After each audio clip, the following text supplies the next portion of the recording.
Okay, welcome to class 6. Happy Monday. And today we're going to talk a little bit more about flow control. We talked about that last time. We'll do a quick review of that, and then we're going to dig into some new material for today. So this is class 6, and this is kind of flow control lecture number 2. So today's topics, we're going to do a quick review of the flow control stuff we talked about last time. And then we're going to look at looping flow control, which we did not do last time. The break and continue statements, the time module, and specifically time.sleep. So let's get started. All right, so first off, a quick review.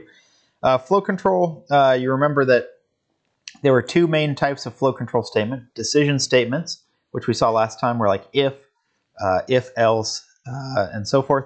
And then there were looping statements, which were what we're going to start with today. Now, we're only going to cover one looping statement type statement today.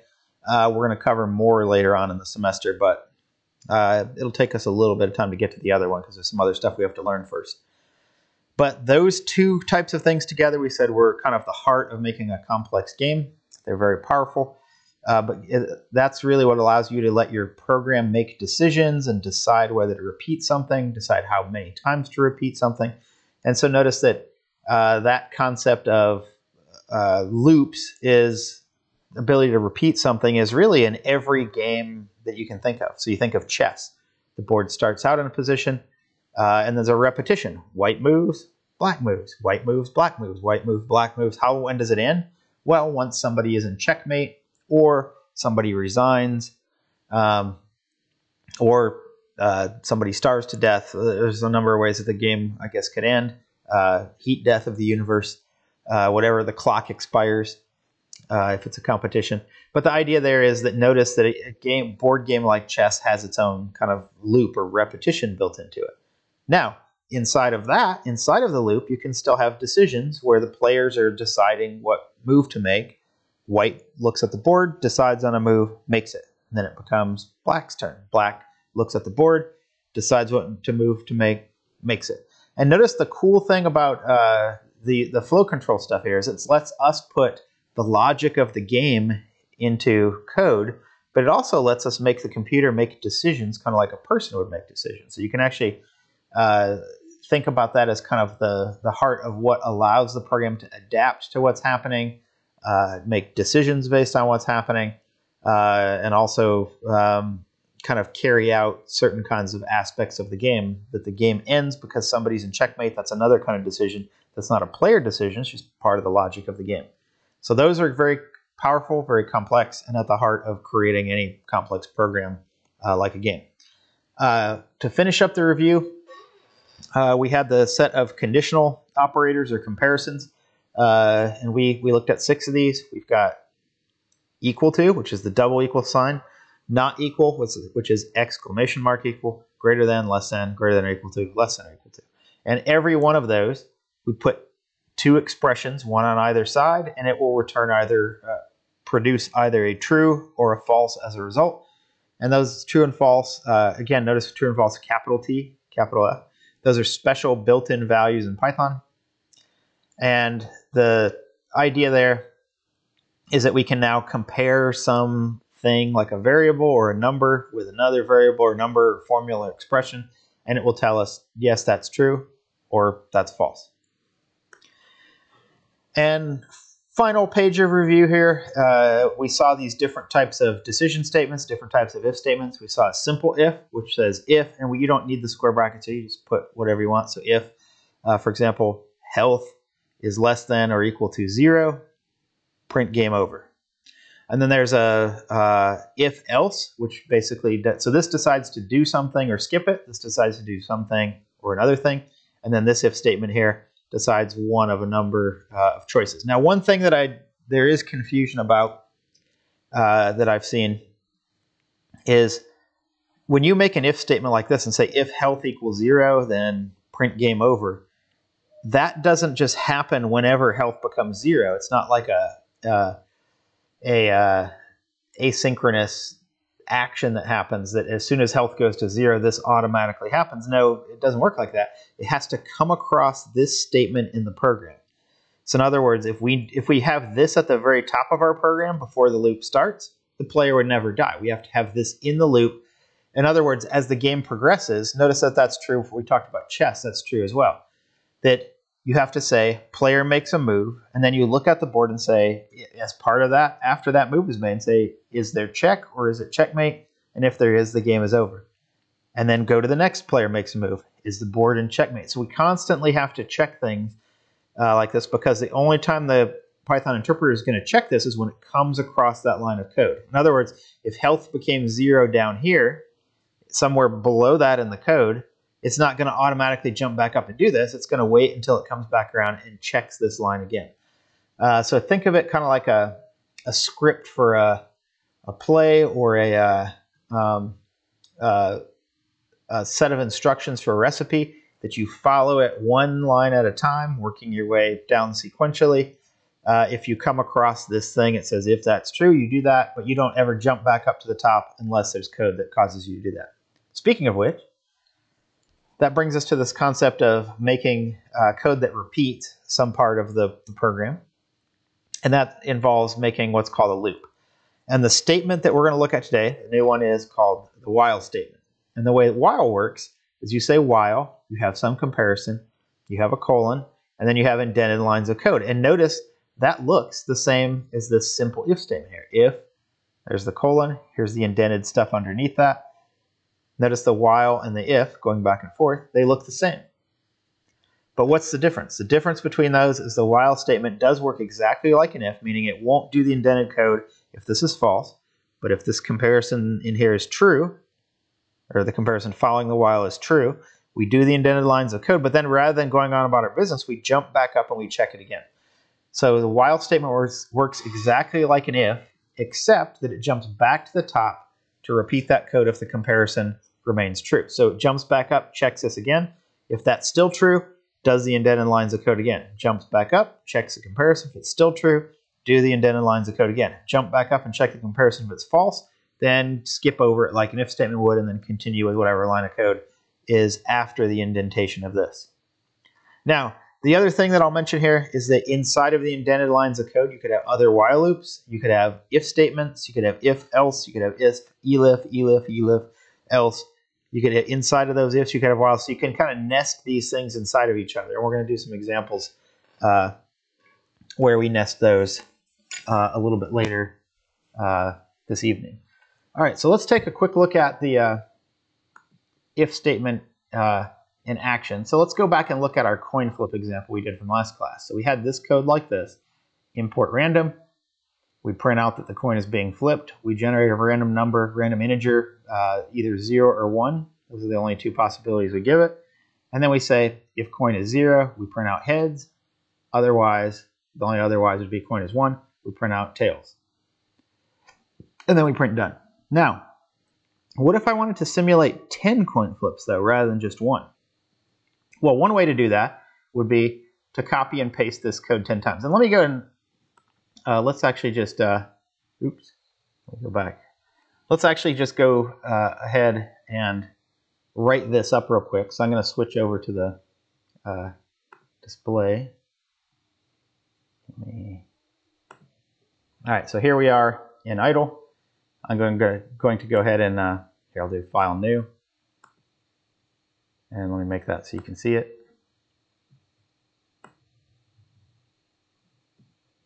And let me resize it so we can fit all of it on the screen here. And make sure there's none of it that you can't see.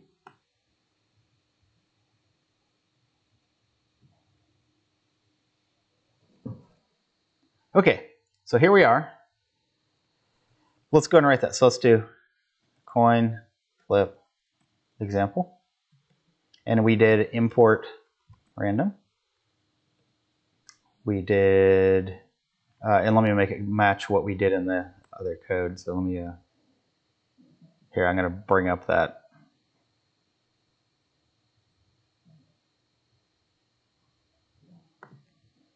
Okay, so there's the code there. So let me make it match this.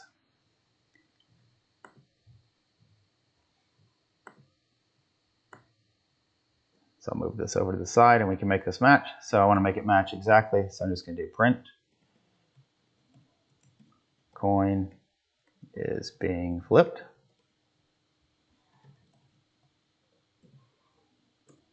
coin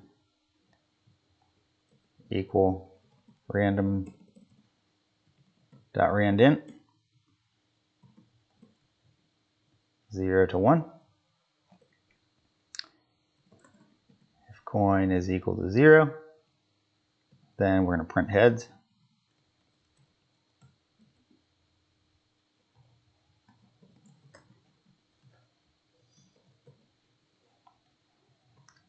And I apologize about my typing. I'm going to have the laptop raised up on a little platform here, so it's a little bit awkward.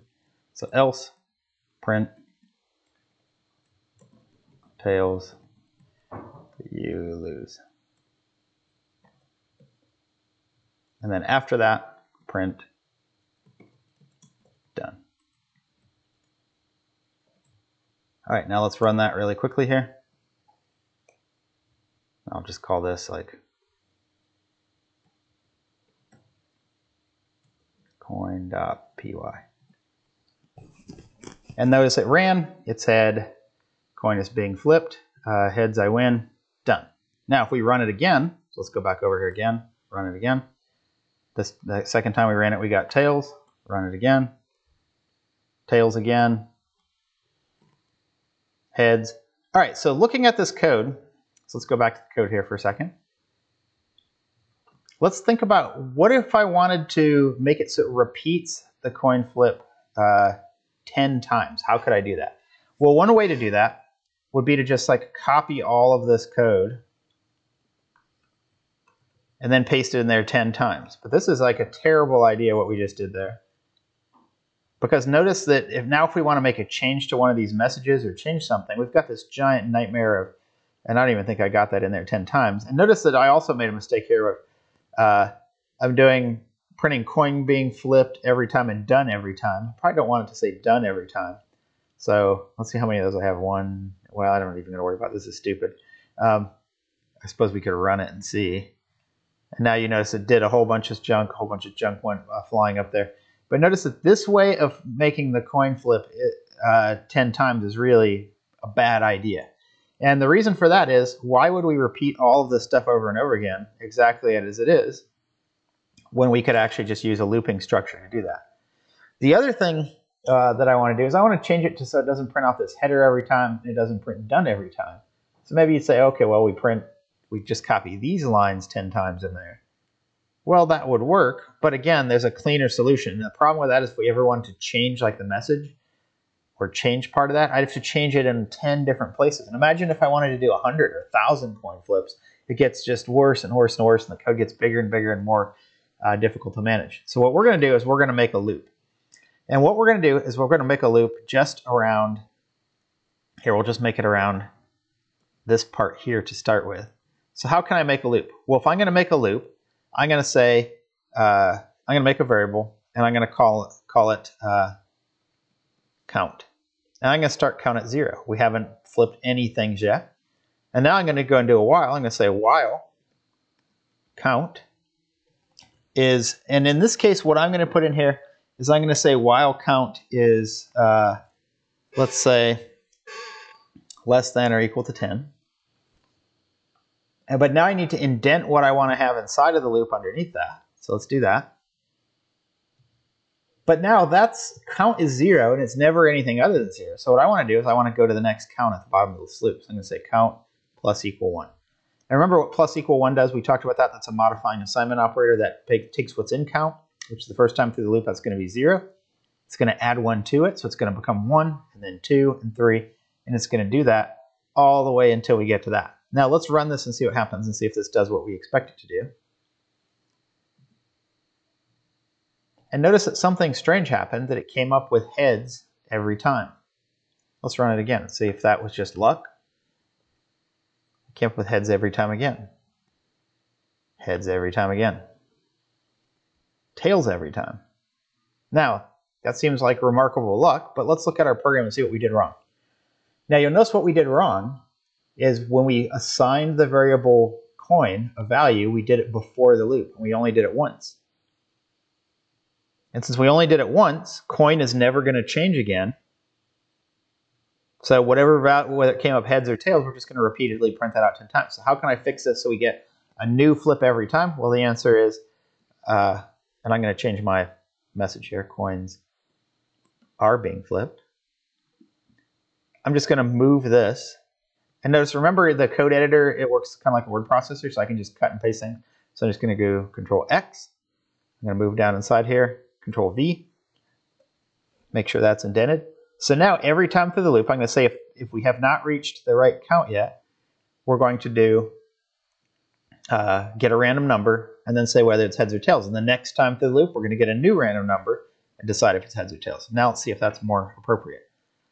All right, so there we go. So now we have our what were supposed to be 10 coin flips, but let's count them and see if there really are 10. 1, 2, 3, 4, 5, 6, 7, 8, 9, 10, 11. Oh no, there's 11.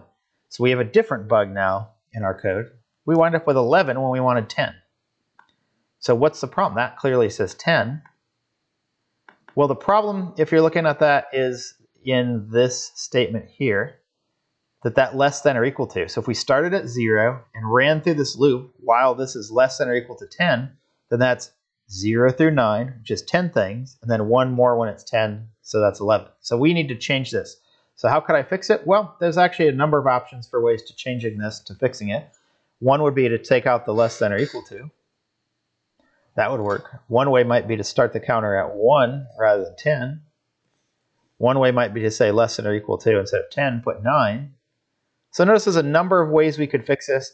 I'm going to go ahead and make it this so it's just less than 10. And now we should get 10 of those. And to show that we got 10 of those, let's go ahead and run that again and count them up. Now we've got 1, 2, 3, 4, 5, 6, 7, 8, 9, 10. And now it's correct. Now what we saw there, let me switch back to the presentation just for a second. So we simulated that coin flip. We went through, modified it with that while loop, and here in my example in the presentation, I've used I instead of count. Doesn't really matter.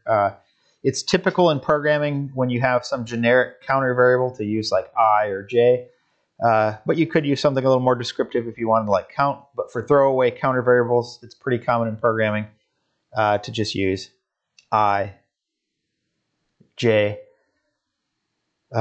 maybe K, or something like that. But you could also use count if you wanted to. Now, this had that bug in it that we talked about that shows 11 flips. We fixed it. We looked at a number of ways to fix it. We changed that to a less than. And note that we talked about those other ways to fix that as well.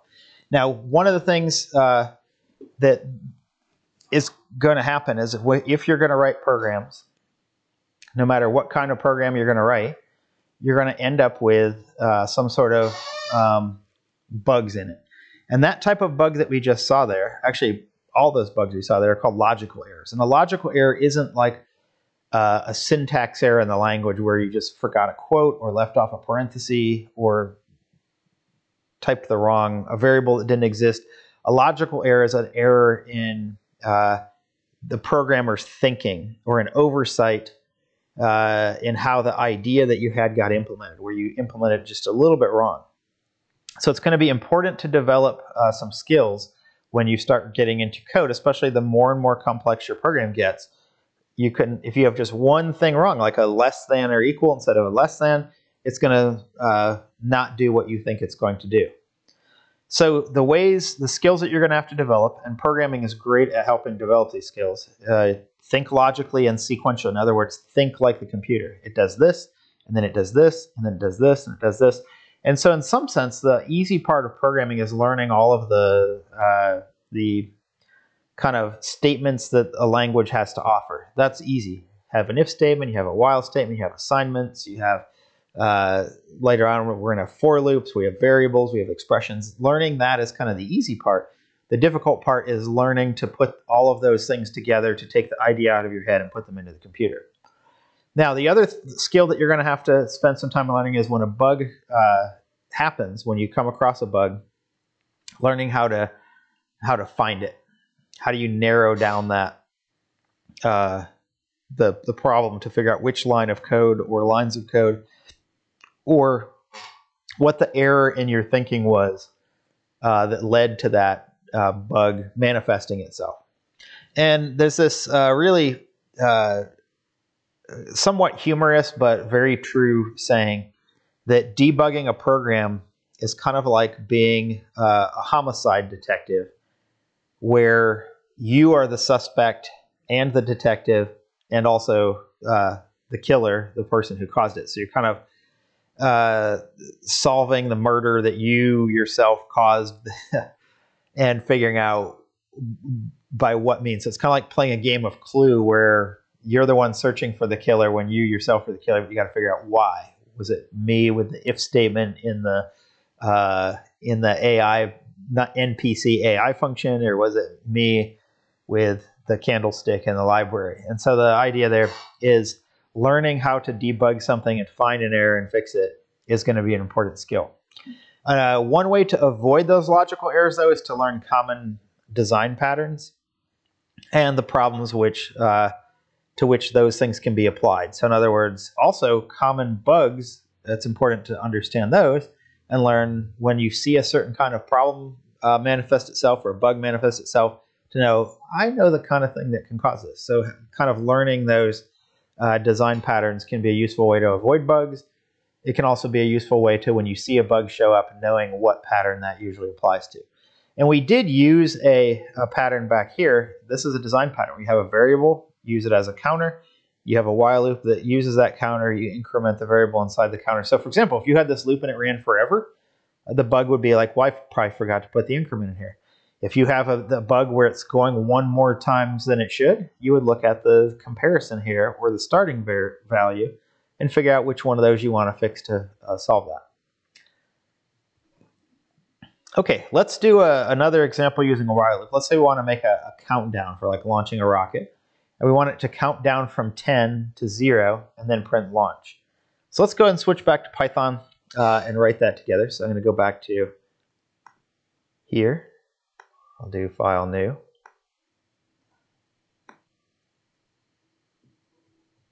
And I've got to switch back to the screen. All right, there we go. So we're gonna write this together here. And let me go ahead and close the coin flip example here. Okay, so this is going to be countdown.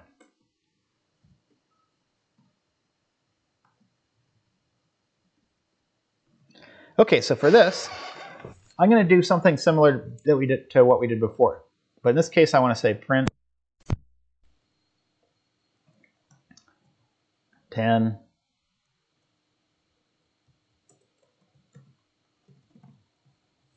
9.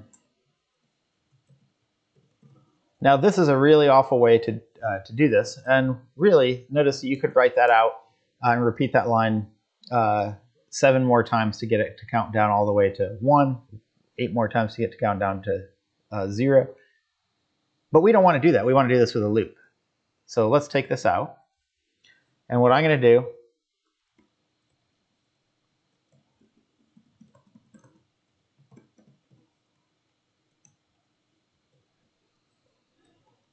is I'm going to print out starting the countdown, just to show that it's starting. And then after the countdown, I'm going to say blast off. Now, how do we make the countdown? So we want to start at 10 and count all the way down to 0. So let's start a count at 10. So let's say count equal 10. And now we're going to have a while loop. So while count.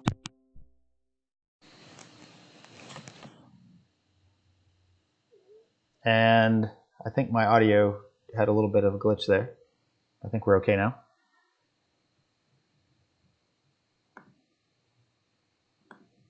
Looks like we're okay. All right, so while count is greater than. Now, do you want to say greater than 0 or greater than or equal to 0? Well, I guess the question is, well, let's go and finish this and we'll talk about that. So what do we want to print every time? We want to just print out the count number. So here, we're just going to print out count like that. Now, first off, are we done with that? And there are a couple questions here. Is the greater than 0 right? Is the count right?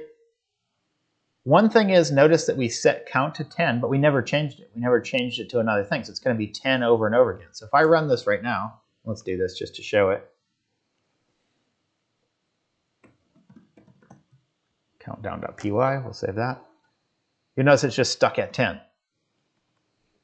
And if you get stuck in an infinite loop like that, you can press Control-C and it will interrupt it. So let's go back and look at the code again. So we have a first bug here, is that we need to say count minus equal 1, just like we did plus equal before. Now we're going to go down 1. So it's at 10. We're going to go down to 9, and then next time through the loop to 8, and then to 7. So the question here is this right? Is this going to count down to 0? And right now, notice since that's greater than 0, that means it's not. So if we run this, watch what happens. Notice it ended at 1. We didn't want it to end at 1. We want it to end at 0. So we need to do greater than or equal to 0. And there we have our countdown. 10, 9, 8, 7, 6, 5, 4, 3, 2, 1, 0. Now notice the cool thing about this is notice it's really easy now to change this to a different value. If we just repeated that print over and over again, and we wanted to count down from 100, we'd have to have 100 lines of code to do that. With this, I can just change that to 100. And now I've got my countdown 100 down to 0 by just changing this one number here. Okay, let's switch back to the, and notice there's that design pattern again. Take a variable, assign it out before the loop, check the variable as the condition of the loop, and then change the variable inside of the loop as it runs. All right, let's switch back to the presentation for just a second here.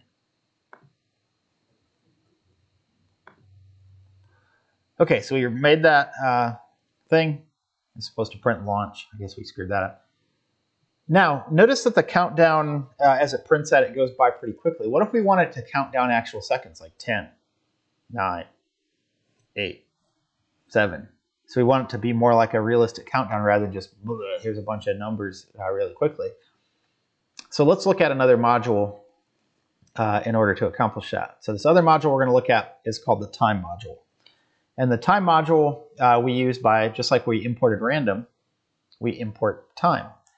And that has a collection of various time-related functions, one of which is allows that function, when you call it, just like random.randint gave you a random number, what this does, time.sleep, is it basically says, okay, program, go to sleep for this number of seconds.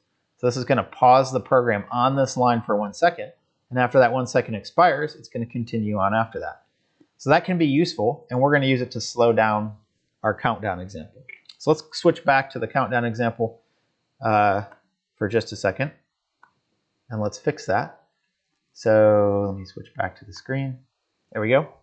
All right, so here's our countdown example. So we want to delay for every time through this loop here. In order to do that, though, we need to import time. And then down inside here, after we print this, let's do a time.sleep. And we're just going to put 1 second in there. Now notice you could do different amounts of time. You could do 10 seconds between each one, or a tenth of a second. You put whatever number you wanted here, including fractions. There's a tenth of a second. And to show that you can put fractions, I'm just going to put 1.0. But you could put 1 and you're going to get the same behavior from that. So let's go ahead and run that now. So we added 2 lines of code, import time, and then time.sleep of 1. And now we run that and notice 10, 9, 8, 7, 6, 5, 4, 3, 2, 1, 0, and blast off. Now, you'll notice that I might still consider this a low logical error. That notice it said 0, and then a second later it did blast off. So let's look at our code and see why that would be. So notice where we put the time.sleep, it was after it printed out the count. So we printed out 0, and then a second later, it printed blast off. We'd rather have it say blast off right at 0. So notice that the order of the way you do things can matter. So if I move this up here, I just do Control X to cut and Control V to paste. So notice if I put it there, we do the sleep before the count. When I get down to 0, it'll say 0 and then immediately blast off. Let's watch the difference. 10, 9, 8, 7, 6, 5, 4, 3, 2, 1, 0, blast off right at the same time. So notice that the order that you put the statements into your code can make a difference on what happens. Also, if I put this count in a different place, if I put that before the print, count minus equal 1, I get a different set of numbers.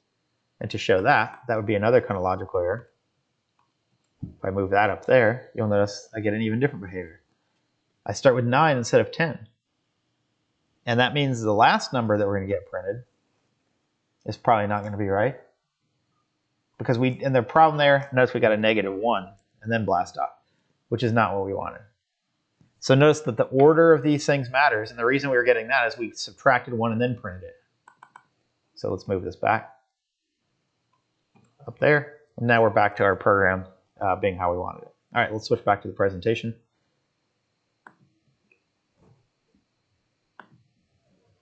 Okay, so we did the countdown example.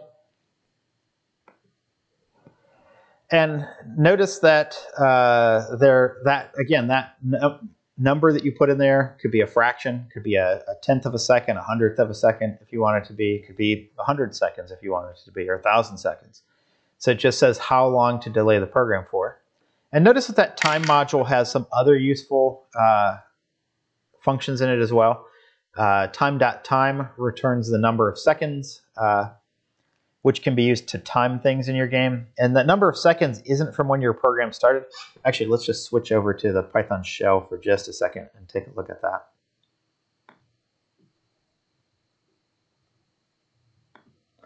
All right, so here let me make sure time has been imported. But if you do time.time, you notice you get this really large number. And that is, but it does have a fractional part. So I call time.time again. So I get a number that's a little bit later. So that was 10 seconds later. So this is the number of seconds passed since January 1st, 1970 Greenwich Mean Time. This is considered to be time since what they call the epoch, which is kind of when Unix was originally created, the operating system.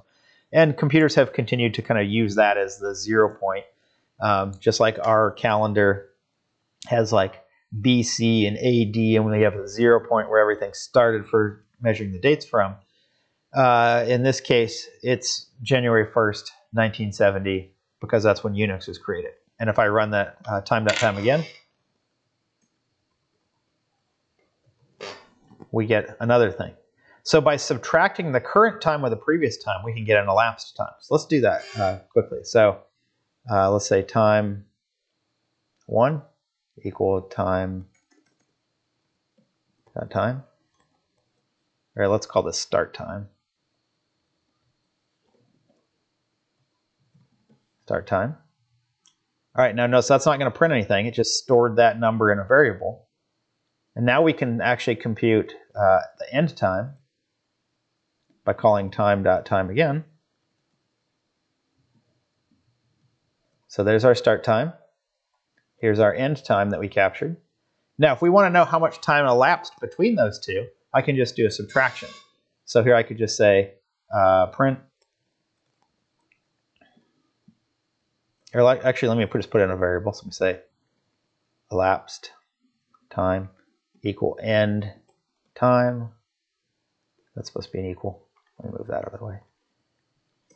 Equal end time. End time minus start time. So our elapsed time was 10.21510910987854 seconds.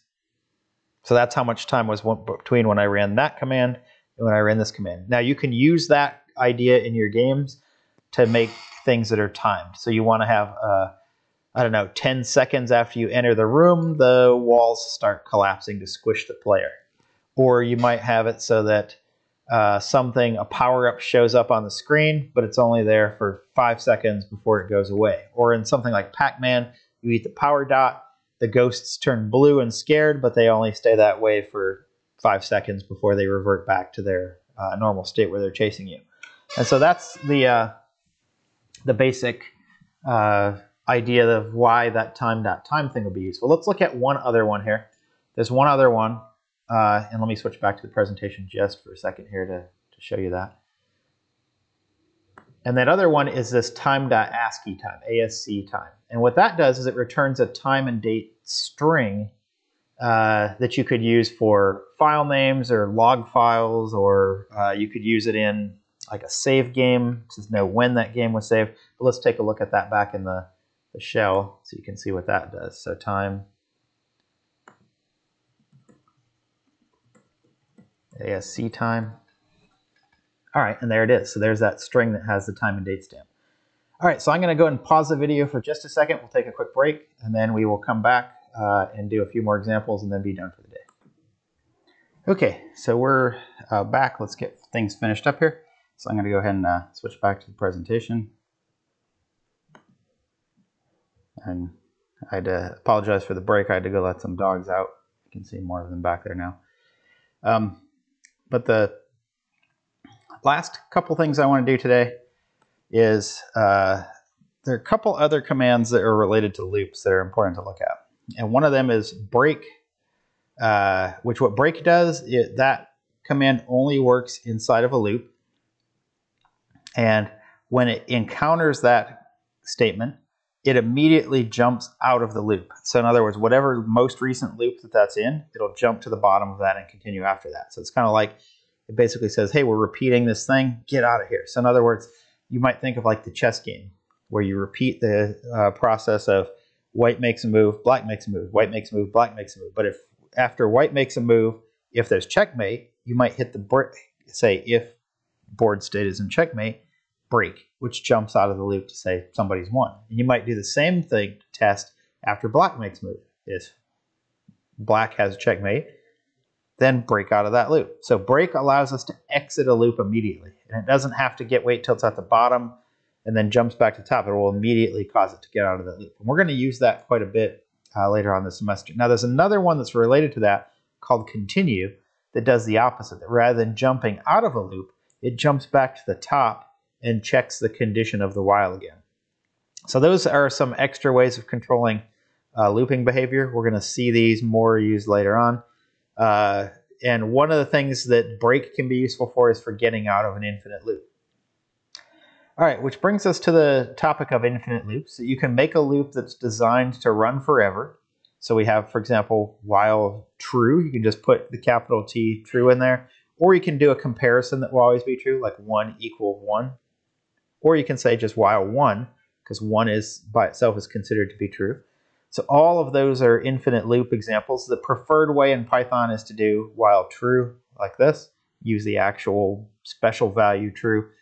And that's a little more efficient because here like 1 equal 1, that comparison we have to load a 1 in, load another 1 in, check to see if they're the same, and then it will produce a true. Or here we just use the true directly. So this is the first one is the preferred way to do that.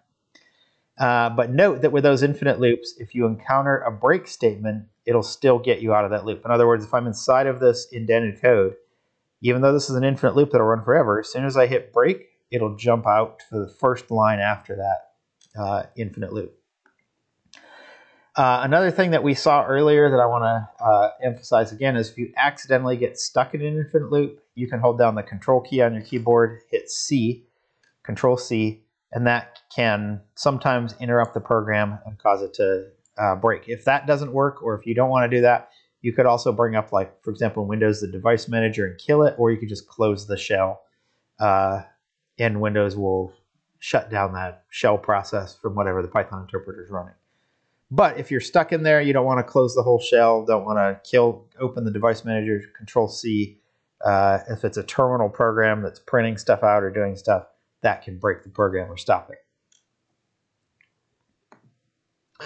All right, let's do one last example. Let's add a password to that coin flip program so that you have to have the password in order to use it. So what we want to do, or maybe let's actually make it so that the let's add a password to the countdown. Let's say this is like a rocket countdown. You want to have somebody have a password to begin the countdown. So actually, let me go ahead and I'm going to go ahead and fix it here. Countdown.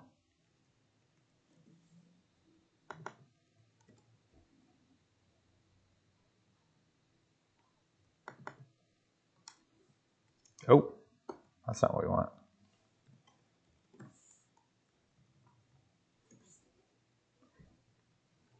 All right, so we're going to add a password to the countdown program. So let's just switch back to that. I should still have that here, right there. All right, so the countdown thing, we want to add a password. So in other words, you cannot start the countdown until you get the correct password. So what I'm going to do is up here, I want to get a password from somebody. So I'm going to say,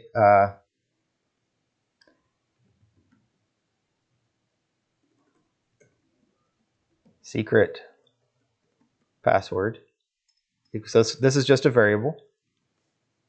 So there's our super secret password is 321 bang exclamation mark. And now we want to have ask the user to type in the password. So here I'm going to say if, or let's get an input first. So entered password equal input enter password.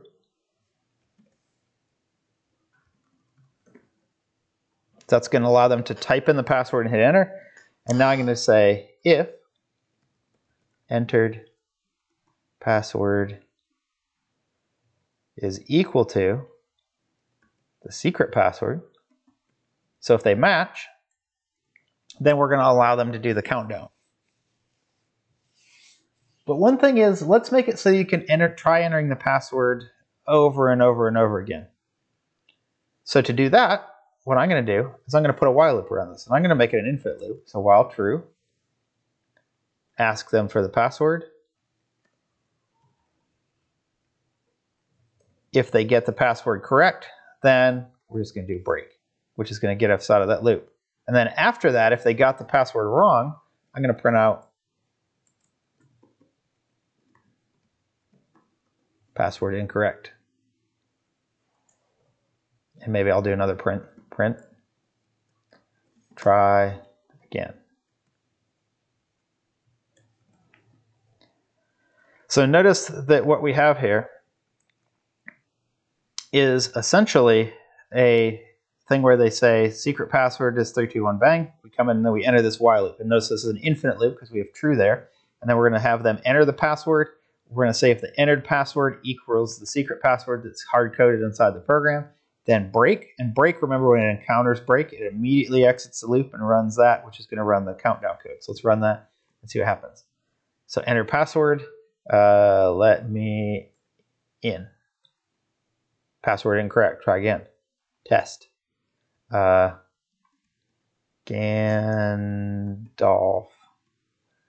420.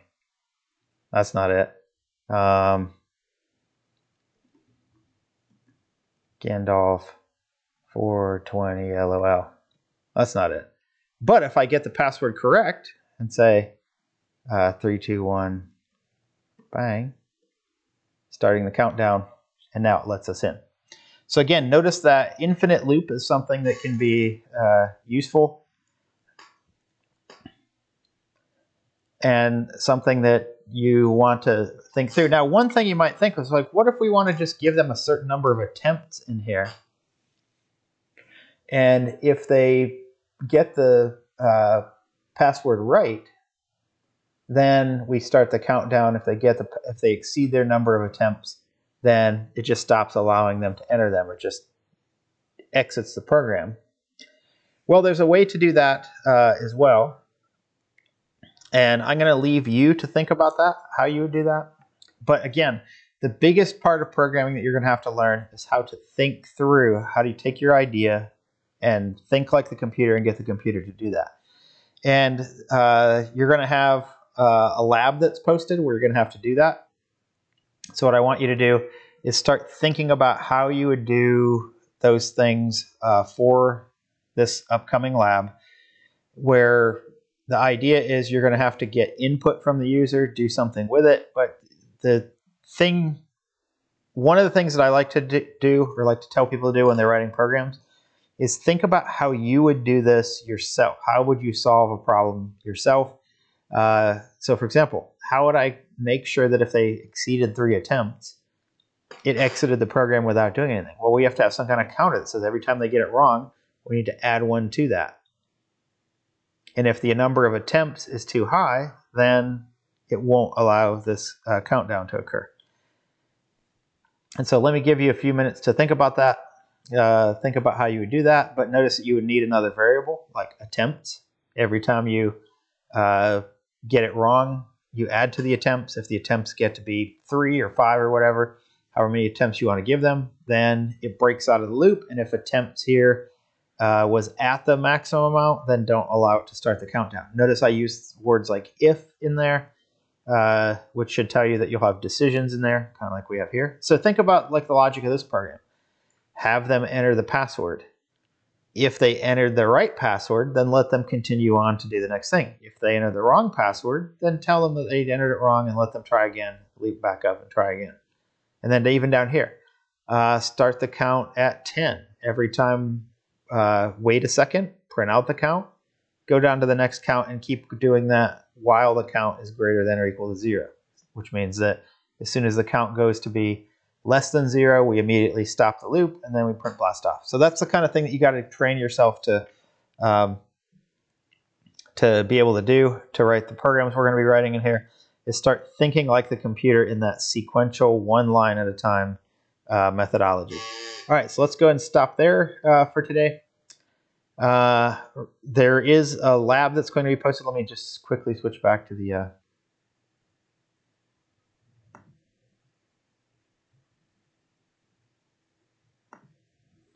all right, so we did that.